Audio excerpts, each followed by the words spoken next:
Welcome to the Art of Advisory. My name is Kirk Bowman from Art of Value. With me is Hector Garcia from Quick Bookkeeping. Hey, Hector. Hey, bud, how are you? Off to a slow start on a holiday week? Well, I'm kind of probably not operating at full speed. Kids are out of school. Thanksgiving's later in the week. So I'm probably a little bit slower. So the internet probably is feeling the same way. That's right. So what you got going on for Thanksgiving? So we're hosting my wife's family. So today is all about getting the house picked up and cleaned and etc. But however, I have found something to help us get into the holiday spirit. And I wish I could show a picture of this. In fact, I will take a screenshot of it and maybe share it on my Facebook feed. But anyway, found this in my Facebook feed this morning. It's Grinch t-shirts. So picture, the Grinch, the Jim Carrey Grinch from the movie. The first one says, "I hate morning people and mornings and people." The second one, there's four. So the second one, rock, paper, scissors, throat punch, I win. That was my favorite. The next one, I think this is the one my kids probably should wear around the house. I'm not arguing. I'm explaining why I'm right. And then the last one, probably my favorite, particularly this time of year, because unfortunately it applies to more people than I want to admit. I want to be a nice person, but everyone's just so stupid. So there you go. 4 Grinch t-shirts to get you in your holiday mood. What's up with you, man? Well, something funny happened. There is, I don't know if you're familiar with this. I don't know if everybody does it, but there's this thing called the Elf on the Shelf. Oh, yes. You guys do it? So, we used to. Okay. Well, we still do it. Elf on the Shelf. It's not a tradition in my family because it's actually fairly new, I think, to most people. So Elf on the Shelf is this little elf-looking toy that you magically moves around at night, and the kids behave bad. He's the one that reports to Santa, and they don't get the gifts and that stuff. So I have a nephew who is less than a year old, and my son, who's really funny because he's very literal, very gullible, but also very smart. He goes to my sister-in-law and says, "Hey, don't get Joaquin an Elf on the Shelf. He's a snitch." So it's just funny calling the Elf on the Shelf a snitch. Man, there are some funny things that people do with the Elf on the Shelf. Right. They do it. They put him like they tie him to like different places in the house. They hold him hostage with other toys. We've done fun things like that. Actually, I find that to be a very cool tradition. I like it. I like it a lot. It's fun. Probably my favorite one that we did personally was the year where the Elf on the Shelf was hanging off the second, basically the balcony, from the stairs upstairs. He was hanging off there by a shoestring. Right. My daughter didn't think that was as funny, but yeah, it is. Yeah, I know. one of them, we had a little sign that said, "I quit." And my kids were like, "What does it mean he quit? What does that mean?" We're like, "I don't know what that means." Anyway, so we wanted to talk about Thanksgiving, just to see if we can be diverse enough to say, can we tie Thanksgiving to advisory at some point? Can we, Kirk? Can we pull that? Oh, I think so. I think it's actually very easy because one of the things, if you're going to be an advisor, if you're going to be somebody who actually takes responsibility to some degree for your customer success, which we encourage you to do. We think that's the right way to do business because it encourages you to be authentic, be transparent, develop that personal relationship with them. You have to be thankful for them. You have to be thankful that they chose to work with you. You have to be thankful that they're successful. You have to be thankful that every year they continue to work with you. There's so much to be thankful for there. And I would add that I think just a foundational attitude of thankfulness, I think really is a core tenet of success. Now, when you say you have to be thankful, are you saying just on your mind, or you have to like call them up and say, "I'm thankful for you as a customer"? Well, I think the first is required. Okay. If you don't have an attitude of thankfulness, of gratitude for your customers and for their success, then sooner or later they're going to figure it out. And, you know, they're either not going to do as much business with you or they may not stay with you. But I think the second is really where you have an opportunity to stand out. And, you know, it's probably too late to do it this year, but file this in the column of great ideas for next year. It's very common for your customers to get cards and gifts for Christmas. But what if you sent those same cards and gifts in November, the week before Thanksgiving? It communicates something a little bit different. And you might say, well, it's the same gift. It's the same card. You're sending it, you know, maybe a couple of weeks earlier. Why? Because nobody sends them at that time. Nobody sends them the week or two before Thanksgiving. They wait till after Thanksgiving. So what's the message when you send it? Number one, I thought of you, and I thought of you in a special way. Two, I'm thankful for you. I'm not just sending you a gift because it's Christmas season, and that's what we're supposed to do. And three, it makes you stand out. And that seems simple enough where, you know, it's not really, it's not a big homework, and it's just doing it a couple of weeks earlier. That's really good. Now, did you think that, because thanks in my family, and my family is a bit more religious than I am, so a bit, probably a lot more, since I'm kind of like in the 0 to 0.001 range. So we typically tend to, and my dad or my mom tend to make a big spiritual speech about, you know, how important, how valuable this is for the family to be together and love each other and all that stuff. So Thanksgiving is kind of like a very sort of feelings type of holiday in my family. Mm-hmm. So is that something that could come wrong in advisory? You know, we're serious professional accountants, we're serious professional bookkeepers. Could crossing into that, I don't know, could some customers see it the wrong way, where, you know, you're getting a bit sentimental with me? I thought this was supposed to be a professional relationship. Just thinking out loud, because I know that automatically you think, no, I mean, we're human. We're just two human beings doing business with each other. But at the end of the day, most of us do hold back on that portion of it, the personal connection portion of it, because there's something that stops us from doing that. I don't know what you think about that. So what comes to my mind is something I used to say, and I now have made a 180-degree switch. But I literally, you know, there's an audio recording of me out there on a panel at a conference many years ago, probably about 10 years ago, where somebody asks a question essentially about philanthropy, charity, that kind of thing. And I just proudly stood up there and said, nope, I keep work and my personal life separate. And I now realize that was crazy, you know, and there were reasons why I thought that way, and there's more important reasons why I've changed. But I guess to answer your question, if you have customers who, when you reach out and thank them, they are suspicious of it, then either one of two things: the relationship's not on real good footing, or two, that's probably not a customer you want to keep. I really want, and I used to cringe when I hear other people say this, and I now believe it. I want to work with customers who I would have a beer with, or customer who I'd be willing to, you know, if we're at a conference and they say, hey, let's grab breakfast, you know, before the first session, I'd be willing to do it. I want to work with people like you that I like, that I get along with, who laugh, who actually experience life. Part of experiencing life is being thankful. Now, when you say that some people cringe at you calling them up out of the blue and saying, hey, I'm thankful for you as a customer, as a human being, whatever it is that you're going to say, I don't think the cringe automatically comes from the fact that they're not thankful people or they have negative attitudes. The cringe could come from the change, the fact that they weren't expecting it. And sometimes that's another sort of interesting part of sort of the relationship psyche, that the person could very well welcome that, or could very well like that, or maybe they are themselves like that with their own customers.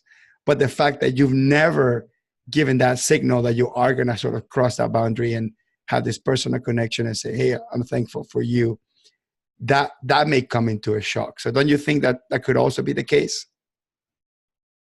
So I think if I hear you correctly, you're suggesting that basically if we call the customer up to thank them, right? Which there's several ways we could do this, right? We send a card, we send a gift, we can send an email, send a handwritten note, call them up, invite them out for coffee, visit them in person. I mean, there's several ways you could do it. But I think what I'm hearing is if the customer's surprised when you do that, could that have a negative connotation of the relationship? At a minimum, is that making them uncomfortable? My thought is I don't want to make my customers feel uncomfortable in a negative way, but I do want to keep surprising my customers. I don't want my customers to be able to predict with 100% certainty what I'm going to do next or how I'm going to do it. I think, and what led me to this was I was thinking about marriage, right? You've been married how long? 11 years. Okay. And got 4 kids, been married 18, got 2. So, the national average is 7 or less, right? So we've already beat the statistics. Yes. Imagine if you never surprised your spouse, if you were 100% predictable, how boring that would be. The best relationships are deep. They're dynamic. They have depth to them. They're rich. And part of the reason is there's always some mystery. But hold on a second before we get too much into this, because I'm not in disagreement with you, but like we're talking about, for the most part, I'm an accountant, and a lot of the people that watch this show are accountants as well. So do clients want this mystery and richness from their accountant, or they want predictability? Because that's something to just kind of give a thought. This industry, it's all about predictability. It's like the one thing that people look for is, I know exactly what's going to happen with this service provider because they told me what they were going to do and they did it. I know exactly what I'm going to pay for taxes. I know exactly what my categories should be. I know exactly what the services look like. So I don't know. I'm not trying to be devil's advocate. I'm just trying to understand how I can tie this into like my world. No, I'm glad you're playing devil's advocate. That's one of the reasons why I love having these conversations, is because we don't always see things the same. And the richness of our conversation comes out of that. By the way, you see what I just did there? I kind of tied our interaction on this show into the topic. Part of the richness of this show comes out of the fact that we don't see things the same, but yet we're both professionals. We're both have the ability to communicate with each other, learn from each other, consider each other's perspectives. And sometimes you've changed my mind on things, or at least influenced it. I can say that with 100% certainty. So I think the same kind of richness that exchange of viewpoints brings to the show, I think it also brings that to your customer relationships. And so I kind of like the idea of, thanking the customer and doing it in a way that kind of catches them off guard. And by the way, I don't think that has any negative on the certainty you were talking about. Yes, I want my accountant to be dependable. I want them to do what they say they're going to do. I want the results that we're expecting from taxes and so forth, to be within the ballpark we plan for. But that has nothing to do with them being a person, at least personal in the relationship. Okay. Yeah. I'm not going to be, I'm in agreement with you. I think 100%. I'm just trying to figure out how to get over the fear of the randomness factor of it catching the person by surprise, and then me not knowing how to react to it. Like, I'll give you an example. I tend to want to have a really deep relationship with my clients, but I have so many of them, and I don't mean that in a negative way. It's just that I talk to so many people throughout the year that in some cases I just don't really have the chance to do it with all of them. Like, I literally give Christmas gifts to a handful of people, probably 5. Yep. People that have been with me we're talking about customers, right? Not family, everybody, my partners, my employees, they all get gifts. But for my customers are the ones that have been with me for like 5 years plus. They're ones that asking me about my health or the health of my family. The ones that are, is a lot more than QuickBooks and taxes, right? The ones that actually care about me, the ones that have asked me about my personal life, that the ones that we had talks about religion and politics with, whether we agree or disagree. The ones that we've gotten to know each other in a personal level, they typically get a Christmas gift from me, anywhere between $40 to $100, especially if they're a good client. It's worth it, by the way. Good bottle of scotch, a piece of ham. That's my thing this year. I'm giving people ham. A piece of ham, like from Spain, like we bought, like I just had my wife buy it at Costco. This big piece of ham, $100 piece of ham from Spain, Serrano ham. It's a great gift. Good. Normally you would pay $250 for that, and people don't buy expensive ham. That's not what people buy. So I'm surprising someone that way. That's my way of showing being thankful. But anyway, for those people, the ones that have gotten a gift before, the ones that have given me a gift, those they have a certain baseline expectation, and they don't feel very surprised by it. But if I were to call a client out of the blue that I never given a gift, that I never thanked them for, and just say, hey, I just want to thank you.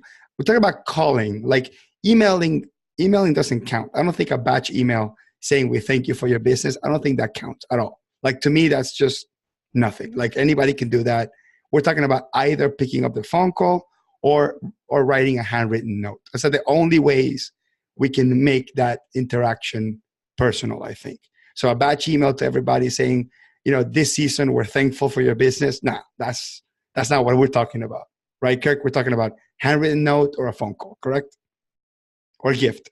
I agree with you and I disagree with you. So first of all, you're right. Sending a batch email is very easy, but yet it's so easy, but so few people do it. I think a batch email versus nothing is better. Now, I think you take that to the next degree, and you kind of hinted on this, right? There's only a batch email that is personalized or non-personalized at all. Well, define personalized. I mean, a personalized email is the one that says, hello, Hector. I just personalized it. I put your name in the email. That's okay. Not personalized enough. Like if I send you a batch email that it wasn't sent to you, it was like a MailChimp campaign or constant contact campaign. And it says, hey, Kirk, we're thankful for our relationship. How much of the needle that moves? Well, so I think you made a good point. The degree, how much positive impact saying thank you has on the relationship. I think there's a direct correlation between how you do it and the perceived value to the customer, right? So an email saying thank you is potentially valuable. Some customers will appreciate it. Others won't even notice it because it went in their spam box. But a phone call, yeah, that took more sacrifice on your part. So that's more valuable to the customer. A handwritten note. Who sends handwritten notes anymore? By the way, I don't want to be too critical. If you find a way to be able to express more personalized thank you to your customers, and you use some type of service or tool to make it easier, I don't necessarily think that's a bad thing. So for example, handwritten notes, there are services out there that you can pay to send handwritten notes. You can literally type it up. The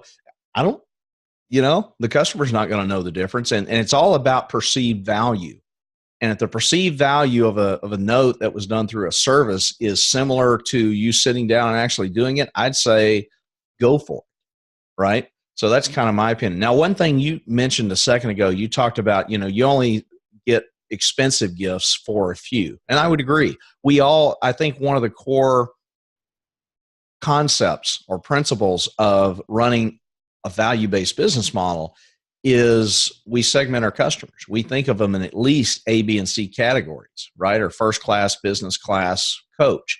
The idea that some customers are better than others. There's an axiom out there that has been proven that generally 80% of the profits come from 20% of your customers. You better be saying thank you to that 20%. I mean, if you don't say anything to the other 80%, that's fine. Okay, that you can do that, but you better be saying thank you to the 20%. I just hit a lot of things in that diatribe. What are your thoughts? No, I'm with you. I'm with you. So have you done anything creative to say thank you beyond just an email? Like what have you done in the past, or what have you heard of people doing? So one of the things that I've done in the past, and it's something that I always got extremely positive feedback on. I don't know if you're familiar with a company called Sherry's Berries. They specialize in strawberries dipped in chocolate. And you normally think of those at Valentine's Day. We would send them at Christmas. And, small customers might get a dozen, bigger customers might get 2 or 3 dozen. We always got positive feedback on that because number one, it's something unique. Number two, it's something people really enjoy. Number three, very few people think of chocolate dipped strawberries at Christmas. So not only are we saying thank you, but we were very intentional about doing it in a way that would surprise, that would help us stand out to them. And by doing that, by the gift being unique and by it standing out, what that communicated to the customer was, you stand out in my mind, meaning the customer stands out in my mind. Okay. So the central theme of everything we've talked about is the surprise factor is a good thing. If anything, the surprise factor probably is the one thing that jumps out. And there should be nothing negative with just grabbing the phone, calling up your customer and thanking them for their business. Now, do you use a different word other than thanks? I mean, I don't know if we want to get too deep into this, but are there other alternatives to just saying thanks?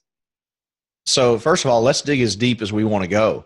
I have no issue with that at all, of going deep, because I think this is a very important concept. I think if we're more thankful and more grateful in general, whether it's with customers or with family, things just go better, because being thankful puts you in a mindset of thinking about others rather than about yourself. So your question was, sorry, what was your question? Okay. Yeah. So to comment to that, yes. So we probably, let's park that and talk about the importance of being thankful in general, but that's a different issue.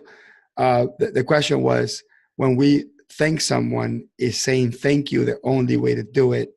Are there other ways, or like, is there any other words that you've used? Vocabulary. Vocabulary. Okay. Yeah. So one of the things I learned from my mentor at class was that all change is linguistic, meaning any positive or even negative change starts with the words you choose. And so, yes, I think saying thank you, those are 2 powerful words. How else can you say it? I appreciate you. I'm grateful for you. I'd never done this, but this would actually be a good exercise. Go put thank you into an online thesaurus and see what other synonyms there are for it. Since multiple languages, you could actually send a card. You could go, here's an idea. You go online, custom design a card and have it say thank you in about 6 different languages, right? You do it in English, do it in Spanish, French, etc. Right? There's something unique. Yep. Yeah, thank you in the thesaurus. Well, I guess that's the description. But the synonyms, actually, there isn't that many. There is thanks, much obliged. There's not that many. Appreciate. I would have thought there would be a lot more. Maybe I'm searching in the wrong thesaurus, but much obliged. That is very. That's a strange one. I never used that one. Well, it's very. Maybe I describe it as Old English. Just this, you don't hear. It's almost like the King James version of saying thank you, referred to the King James Bible, just kind of that old, thy and thus and everything like that. In Portuguese, it's very interesting. In Portuguese, when you say thank you, you say obrigado, which means I'm obligated to you, which is actually kind of interesting. It means I'm obligated to you, or I owe you one. That's really what it means. So it's kind of like obliged. I don't know if obliged means I'm in debt to you, or I owe you one, I think. Okay, so this is interesting. I just went to thesaurus.com, put in thank you. We were talking about other languages. There's only 5 words listed as direct synonyms. 3 of them are other languages: gracias, merci, and danke. Right. Danke, that's German. Yeah, yeah. But it's interesting. There's another section below it that says words related, acknowledgement. This one makes me laugh. Junk mail. I think that website is. I saw the same website. I think it's not a good one to use. Yeah. But anyway, the point is, how can you be creative with this? We come up with a lot of different ideas, right? Using foreign language, using synonyms, all the different ways you communicate, the different gifts you can send, how you send it, when you send it. So, you know what we just did? We just did options for saying thank you. Oh, there you go. We eat our own dog food. Yeah, we eat our own dog food. That's good. That's actually good. That going back to the word obliged or obrigado in Portuguese, if thank you means I owe you one, right? If that's what it means, I owe you one, right? Because that's kind of like what obliged means. I'm obligated to you, or I've, you've given me one, and I've, like it's balls on my court. I have to send it back to you. And then I think both of us would agree that it shouldn't be about counting them, right? Because it's not scorekeeping. Right. We're both married, and we know that scorekeeping never works. Wait. Don't confuse marriage. Don't bring marriage. Scorekeeping in marriage works. I'm joking. No. It doesn't. It doesn't. Like, you're right. It doesn't. I was just. Right. No, absolutely it doesn't. Okay. But in relationships and in friendships, in nothing, scorekeeping never works, but it's always there. Like I think it's at the back of people's heads all the time, unless you're like a very elevated human being that doesn't remember how much more you did for that person than it did for you. So most of us will like to take pride to say we don't score keep, and we do this really because we're thankful. But over the long term, if the other person doesn't reciprocate, it starts creeping up in the back of our minds. Don't you think? Well, potentially. I mean, I think the relationships that we're most naturally drawn to are those where there's not scorekeeping, but where there is mutual appreciation. I think you're right. I think if, think again, going back to marriage, right? If I said thank you to my wife all the time and she never said it to me, yeah, there would be a vacuum there, a debt, a sense that builds up over time. It needs to go both ways. But I think we have to remember, in business, how does the customer say thank you to us? By paying us. That's how they say thank you. So I'd say that's. Well, I think that's one area where the kind of the personal, the marriage side doesn't quite translate to business because. Kirk, there's more than one way that people think that customers thank us. Okay, one of them is paying us in general. Two is paying us on time. Right, the clients show appreciation by prioritizing their bills and paying you first. And I think that's really a big deal. And I got to tell you, all those 5 customers I give gifts to, they do that. They actually come back to me and says, you haven't invoiced me.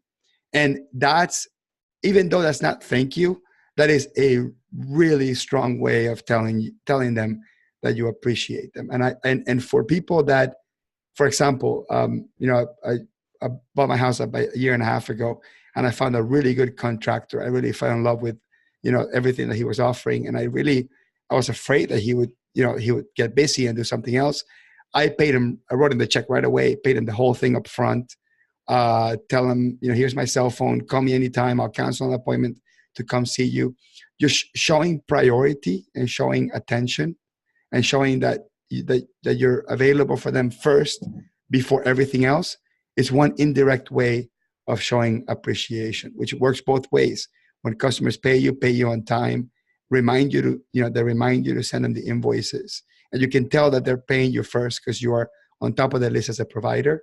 And when they do that, I think you have to reciprocate by also somehow showing that you're doing their work first, you're prioritizing them first, that you're answering their phone calls first, answering the emails first. So sometimes the reciprocation, is that the right word? The response is not like kind. It's not the exact same way, but it can show the same amount of valuable appreciation in different ways. So sometimes we have to be cognizant of how customers are thanking us without just just writing a check is not the only way they do it. Other way that they thank us quite a bit is by referring business, right? Like, hey, I called my cousin and told him to go work with you. I have a friend that asked me about accountant and I told him to work with you. And sometimes we have to make sure that we respond to that with a very sincere and resounding thank you. Like, thank you. When you refer me clients, that's really, really good for me. Because if you don't thank people or recognize somebody's effort, which is another way of thanking them, you may, that behavior may stop happening. So sometimes thank you goes a much longer way than just showing your appreciation. Sometimes it's what people want. Sometimes that's all they want for their effort. It's interesting as you were talking about the customer paying your bill. Okay. And I've intentionally using the word bill because in my mind, a bill goes out after work is done, an invoice goes out before work is done. Meaning, and so in my business and the way I teach practicing value pricing, one of the things is we get paid up front, at least half. And most of the time in my business, I get paid 100% up front. And most businesses that way, right? I mean, you go to Walmart, you put stuff in your cart, you don't get to walk out the door with it until you've already paid for it, right? This idea of being paid in advance. So yeah, if your business model or the way you operate is one where the customer pays you after the fact, or at least a portion, then certainly how timely they pay those bills is one of the ways they express appreciation. But I would also note that, at least for me, that never would have occurred to me because the way I operate my business, my customers always pay me. But how would you relate that to being thankful when it is a minimum requirement that people pay you up front? Because there's a difference. Well, I would. That's my point. In my business, the customer paying me really, when they pay me, I can't equate that with them being thankful. I mean, I can equate it with them choosing me and being willing to sign on the dotted line and pay me 100% up front before we start. That level of trust, I can be thankful for that. I can certainly be thankful for the level of trust and the fact that they'll engage me. But I can't, the same way you're thankful that if you send out an invoice after the work's done and a customer pays it in a timely manner, I don't have that opportunity. That's really all my point. I wasn't trying to dive off deep into that, but that was kind of where I was going, maybe, sort of. My point was... Oh, you had one. Sorry. I was trying to make a point, but my point was, and actually, hold on a second. Can you hear me okay? Yes, you're coming through loud and clear, yeah, unfortunately. My point was that sometimes, unfortunately, sarcastic. Sometimes our customers have the chance to show us appreciation by paying us ahead of time.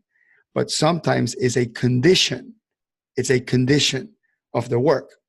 My question was, if you're making it a condition of the work, is that payment appreciation, or is that payment a sign of thank you, or would that automatically disqualify?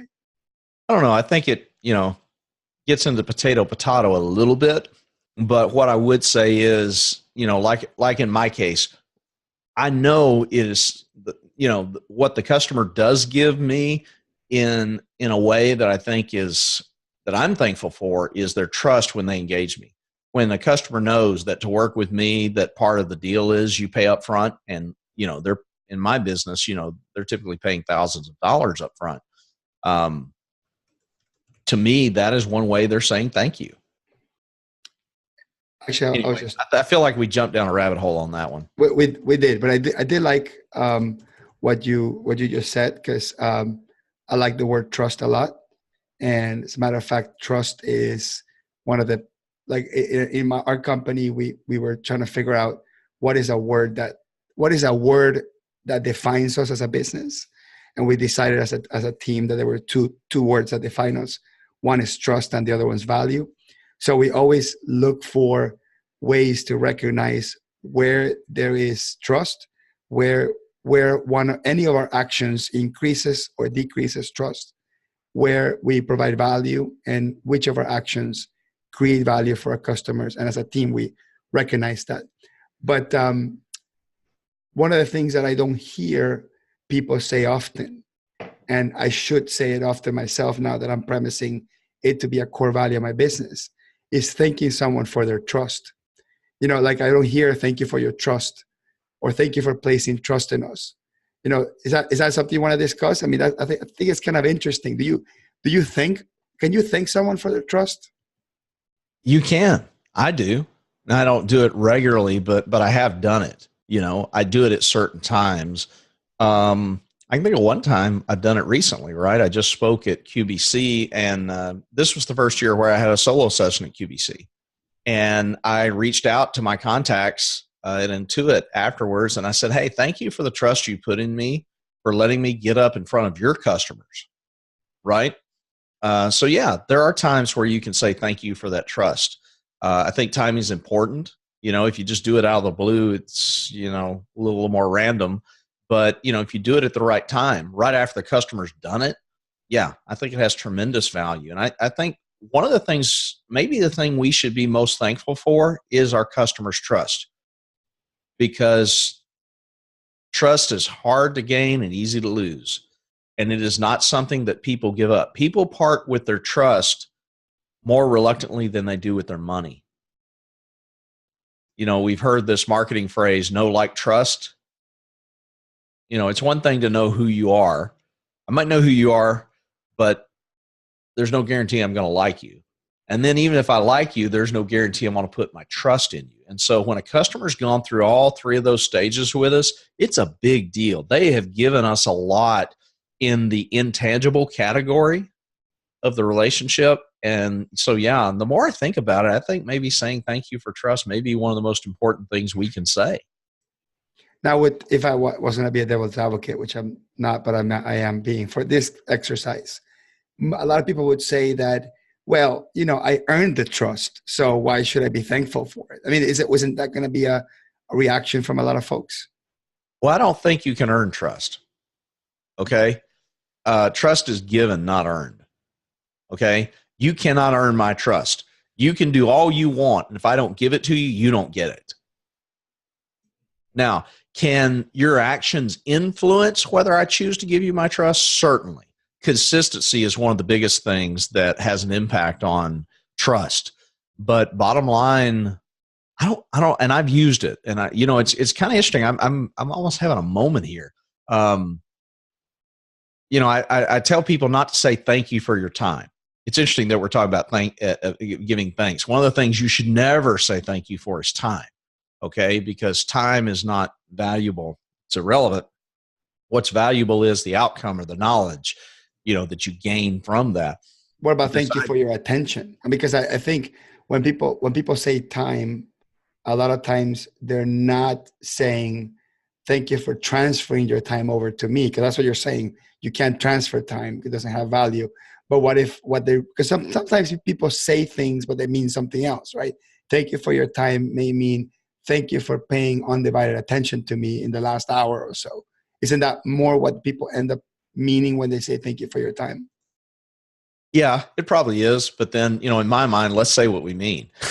You know, let's say thank you for your attention. But anyway, I'm getting, the longer this goes, the further down the rabbit hole. Hold on a second. I do want to go down the rabbit hole, if you don't mind. So I had this issue with my wife a couple of days ago where we were trying to figure out which Costco, which Target to go to, I think it was. And I asked her, hey, find out which Target is closer. And she went into maps and she found out the one that was closer. One was 9.1 miles versus 9.7 miles. And she tells me the one in Pembroke Pines is closer. But I know that one in particular was a lot of non-highway, right? So I'm like, how can that one be closer? It's impossible. He's like, and she's like, look, it's 9.1 miles versus 9.7 miles. I answered your question. This one's closer. And I said, but that's not what I was asking. My question was, which one can I get to faster? You know, which one will, and at that moment, we had this little moment when I said, you know what? I asked the question. It was very clear. And you answered it. It was very clear.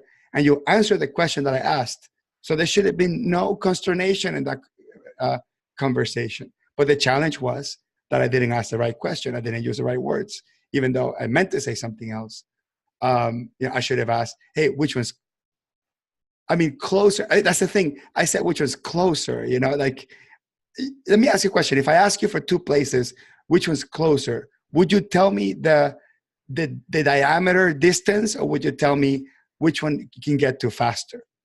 So, and that's the challenge. It was my fault for using the wrong words, but that's what happens. Sometimes you make assumptions about what people understand from what you mean. Well, it's interesting. We came back to what I said a few minutes ago about all changes in linguistic, right? The words we choose matter, and the words we choose impact how successful or not communication is. So one of the things we can be thankful for is customers who communicate clearly, right? That's one of the things we can be thankful for. By the way, the other thing that caught me was, we live in such a great country, 2 Targets within 10 miles. There are countries in the world where anything like Target doesn't exist. I mean, there is so much to be thankful for, right? All right, tangent over. But there's actually 3. There was one north, but we didn't want to go north. We were going south. But yes, yeah, it's a good point. Yeah. So I hear what you're saying. Yeah. To be honest, at first, my first reaction when you asked me the question, how I would have answered the question you asked your wife, at first I was like, well, of course I wouldn't have done it based on miles. And then I had a second thought. I'm like, wait, we live in a huge metropolitan area too. We don't measure things by miles. We measure by minutes, and the minutes can change based on traffic. In fact, usually what I say to my wife is, hey, would you look at traffic on the direction I'm thinking about going? That's what I'm usually asking her to do. Yeah. What we're really asking is which was going to take us the least amount of time for us to run our errand and come back.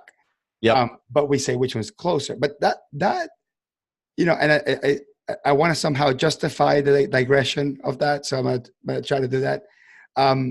When we thank someone for their time, if what we're really trying to thank them for is something else, let's replace the word "thank you for your time" for whatever that something else that you're really thanking for. And I would agree. Yeah. And for example, let's say that I'll give you an example. I had to go to the IRS office and solve an issue for a customer. And that's downtown Miami, which is, I never voluntarily go there unless they're giving free money, So I went all the way to downtown Miami, all the way to the IRS office. I could have gone to an office closer to my house, but the customer lived closer to Miami. So it was like an hour and 45 minutes to get there, an hour to get back. And at the end, we were all done. And I will bill the client for this, by the way, but the client thanked me for my time. How do I interpret that any other way? Because the client's recognizing the fact that I didn't take the road less traveled. I accommodated to them, but that accommodation shaved off more time off my day than anything else. So my customer is thanking me for my time. How do I interpret that differently, or what are they really thanking me for? Well, I mean, obviously, you wouldn't correct the customer's language, although occasionally I have it, but it depends on the relationship. There's been times like on my podcast where, we'll be having a conversation. We get to the end and somebody say, thank you for your time. Or I hear this a lot when I'm a guest on somebody else's podcast. Thank you for your time. And I'll say, look, you're welcome. But just because I think time is not valuable, let me just say, I never say thank you for your time. What I say is say thank you for your knowledge, or thank you for your attention. And I know what you mean, so it's interesting. Sometimes, depending on the situation, I'll actually throw that out there. Throw what out there? Sorry. Throw the idea out there when somebody says thank you for your time to me. I will, if the relationship's good, I will say, as I said, you're welcome. However, in the future, I have stopped saying thank you for your time. So just giving somebody fun fact about the way I thank people, or I think of it more as a fun fact. It's a fun fact. I think it's actually valuable information. Maybe it's not. Maybe that's what you're telling me. The big question is, do people like being corrected? That's. Well, I would say when I've done it, I never. So when I've done it, it's been somebody I have a real good relationship with, and I don't put it in the context probably. And I think I used that word. So again, all language matters, right? I should have said correction. I don't word it as in its correction. I word it as in, hey, let me share something with you. Now, what's interesting with thank you for your knowledge, and this all ties to like the stuff that we talk about all the time. When you spend an hour with someone going through, I don't know, some tax rules. Somebody says, hey, sit down with me and can explain to me the tax rules to see. At the end of the day, they're going to thank me for my knowledge, because that's really what they went there to get. They didn't went to spend an hour with me. They went there to get their questions answered. So in exchange, they're really paying for knowledge. They'll say thank you for your knowledge if they don't say thank you for your time, because I was there. But what if I wrote an article or did a video, and you have hundreds, or if not hundreds of thousands of people that watch the video and don't say thank you for your knowledge or thank you for your time? Does that mean they're not being thankful? I mean, just to throw it out there, like they're just because people don't use the right words, there's other ways that they can be thankful, and they could get a knowledge transfer. Right? I actually had a person in YouTube that literally their comment said, "Thank you for your knowledge transfer." I mean, that was kind of sophisticated way of thinking. That's somebody who's been listening. That's someone who's been listening, right? Like I said, thank you for your knowledge transfer. I don't even know where I was going with this. The point is that probably nowhere. Yeah, exactly, nowhere. The point was that not everybody has the precise words of what to say, and there may be an opportunity to say, hey, let me chime in on, let's summarize what we talked about, because sometimes people are thankful and they don't know why. So I don't think it would be very righteous to come back and say, let's do a summary of what we talked about. This is the knowledge that we transferred. This is what we achieved from this. I think sometimes you have to prompt the thank you. Or let me just throw that out there. What do you think about prompting the thank you? Like the meeting's over, it's gone, the client saying, okay, and it's out the door. Should you prompt the thank you? Should you say, hey, hold on, let's summarize what we talked about and kind of prompt it? I mean, is that something that we should do, or could it be helpful to do that? So it's interesting. When you said that, what occurred to me was, and this could be a topic for another show, but one of the things that I experimented with a few years ago was doing a value statement, where once a quarter we would actually communicate to the customer, sometimes via an online meeting, sometimes via email. Hey, here's everything that we've accomplished over the last 90 days, type of thing. And it's interesting as you mentioned that, because that one of the reasons we were doing that was to help raise awareness on the customer's aspect of the value we were creating. That's right. Yeah, that makes sense. So to wrap things up, Kirk, I am thankful for your level of commitment to have structured conversations with me in a weekly basis, debate, agree, and disagree, for the pursuit of knowledge and self-improvement. I'm thankful for that. Well, I'm grateful for you too, Hector, primarily because you're willing to have what I think are unstructured conversations, meaning, we typically, sometimes we'll pick a topic a day before. Sometimes we literally show up and pick a topic 2 minutes before. But now. I think that's like actually one of the, like now. Well, no, in all fairness, you suggested this topic a week ago. But the idea that we're confident enough in each other, and I think part of this is the level of trust we have in each other, and I am thankful for your trust, that we can throw a topic out there and just go back and forth and realize in 45, 50 minutes, it's not all going to be good content, but there's going to be enough of it that is good that we're willing to keep doing it. So I've enjoyed this. You know what? Have we reached a year yet? Have we reached our anniversary on this thing yet? Not yet. That up. January 8th, I think it was our first one. We got a celebration. We got a birthday. Yeah, with that. So I'll leave a message and a challenge to all the viewers, hopefully the ones that watch before Thanksgiving. Just try to be as intentional as possible about what you're thanking for. Sometimes when you have clarity around what you're thanking for, you come to realize that what you're thanking for is a lot more powerful than just the words. And a lot of times when you think about relationships and how inefficient relationships are all year long, but how effective they are at getting stuff done. Think about, friends that you've been with, friends for years, and how one or two words evokes, feelings from 10 years ago, or create a joke, because you have this history and knowledge and experiences between each other. Think about your customers, in which there are customers that you can grab by the hand and say, trust me, let's just do it like this and move on. And the customers say, okay. And other customers require a 500-page essay explaining on why you want to go in that direction. So sometimes little things like relationships, understandings between each other, things that feel very inefficient over a long term are very effective when it comes down to making the actions meaningful. So try to be thankful for that as much as possible as exercise that I will do this Thanksgiving. I accept your challenge, and I'm grateful for you, my friend. Bye, Kirk. Happy Thanksgiving. Happy Thanksgiving.